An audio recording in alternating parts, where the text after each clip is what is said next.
নমস্কার বন্ধুরা, টুম্পাস ফুড থেকে অনেক অনেক স্বাগত জানাই। আশা করি আপনারা সকলে ভালো আছেন। আবার চলে নিয়ে এসেছি নতুন একটা রেসিপি নিয়ে। আপনারা তো পমফ্রেট বাড়িতে বিভিন্ন রকমভাবে বানিয়ে থাকেন, তো এরকমভাবে একবার পমফ্রেট গ্রেভিটা বানান। আশা করি খুবই ভালো লাগবে। এটা খেতে কিন্তু দুর্দান্ত হয়েছিল, আর এটা বানানো কিন্তু খুবই সহজ। তো প্রথমে আমি মাছটা ধুয়ে নিয়েছি খুব ভালোভাবে, এবং তার মধ্যে অ্যাড করে দিলাম কিছুটা পরিমাণে নুন এবং হলুদ। এবারে মাছটাতে খুব ভালোভাবে মাখিয়ে নেব। আর এই মাছ কিন্তু গরম গরম ভাজা কিন্তু ভাতের সাথে দারুণ লাগে খেতে।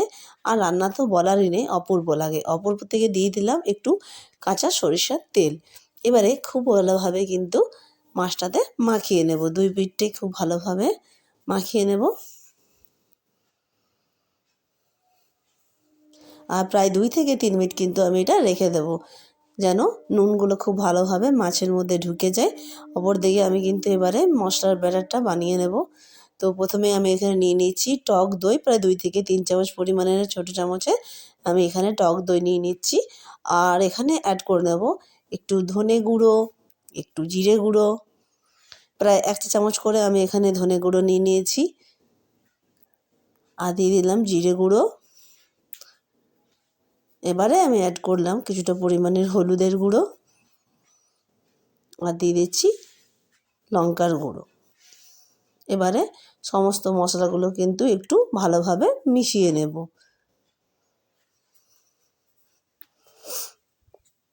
তো মশলাটা আমার এখানে কিন্তু মাখানো হয়ে গেছে। এবারে এই ব্যাটারটা কিন্তু আমি মাছের মধ্যে দিয়ে দেব। আর এরকমভাবে যদি আপনি দিয়ে মাছটা ফ্রাই করেও যদি গরম ভাতের সঙ্গে খান, কিন্তু অসাধারণ লাগে খেতে। তো অবশ্যই একবার বাড়িতে এরকমভাবে ট্রাই করবেন, আশা করি খুবই ভালো লাগবে।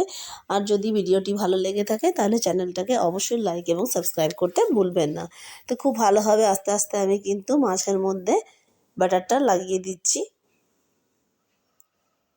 উল্টে পাল্টে খুব ভালোভাবে কিন্তু দুই পেস্টেই কিন্তু খুব ভালোভাবে মাখিয়ে নিতে হবে। তো এদিকে প্রায় মশলা মাখানো হয়ে গেছে। আর অপর দিকে আমি এখানে একটা বসিয়ে দিচ্ছি প্যান।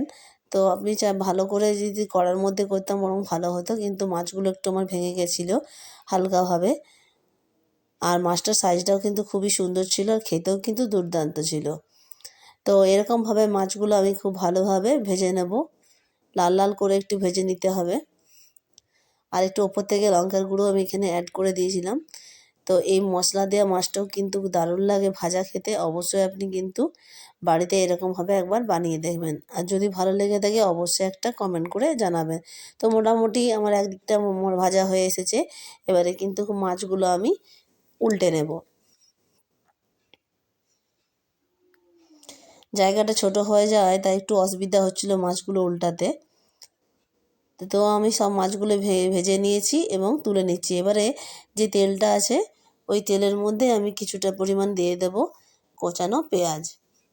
আমি এখানে ক্যাপসিকাম, পেঁয়াজ, কাঁচা লঙ্কা সব কিন্তু ছোটো ছোটো করে কেটে টুকরো করে নিয়েছি। আর দিয়ে দিচ্ছি কিছুটা হলুদ ক্যাপসিকাম, একটু গ্রিন ক্যাপসিকাম, টমেটো,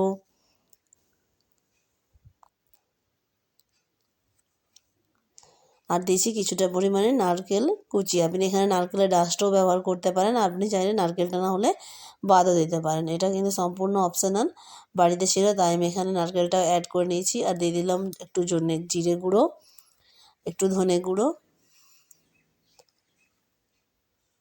আর একটু 1 চা চামচের মতো হলুদের গুঁড়ো।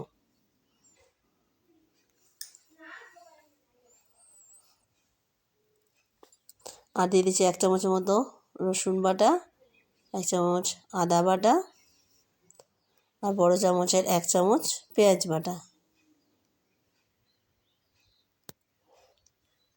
এবারে সমস্তটাই কিন্তু খুব ভালোভাবে ভেজে নিতে হবে। আর দিয়ে দিলাম পরিমাণ মতো লবণ, একটু কালারের জন্য কাশ্মীরি মির্চ।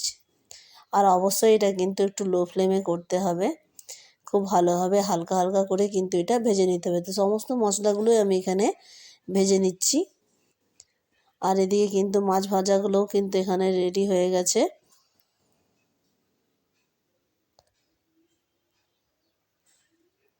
তো দেখতেই পাচ্ছেন আমি খুব ভালোভাবে কিন্তু মাছটা এখানে ভেজে নিয়েছি।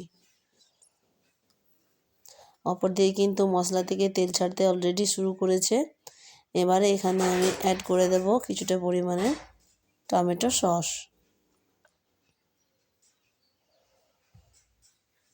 আর দিয়ে দেবো প্রায় 1 চা চামচের পরিমাণে টক দই।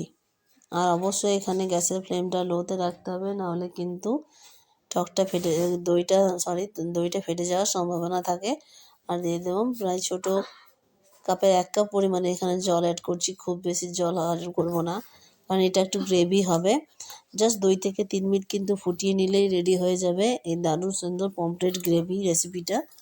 তো বাড়িতে বন্ধুরা অবশ্যই একবার ট্রাই করবেন, আশা করি খুবই ভালো লাগবে। তো মোটামুটি এখানে ফুটে এসেছে, ঠিক সেই সময় কিন্তু এখানে আমি দিয়ে মাছটা ফুটিয়ে নেব 2 থেকে 3 মিনিট। তো দেখতেই পাচ্ছেন, দেখতে কিন্তু অসাধারণ লাগছে, খেতেও কিন্তু দুর্দান্ত হয়েছিল বন্ধুরা। তো অবশ্যই আপনারাও বাড়িতে একবার এরকমভাবে ট্রাই করবেন। আর যদি রেসিপিটি ভালো লেগে থাকে তাহলে অবশ্যই চ্যানেলটাকে লাইক এবং সাবস্ক্রাইব করে আমার সঙ্গে এবং পাশে থাকবেন। তো আমি তো এখানে বানিয়ে নিয়েছি পমফ্রেটের গ্রেভি। এরকমভাবে আপনি কীরকমভাবে বানান সেটা কিন্তু অবশ্যই কমেন্ট করে জানাবেন। তো ততক্ষণের জন্য বন্ধুরা আপনারা অনেক অনেক ভালো থাকবেন, সুস্থ থাকবেন এবং দেখা হবে আবারও কোনো নতুন ভিডিও নিয়ে। ততক্ষণের জন্য আপনাদের সবাইকে ধন্যবাদ।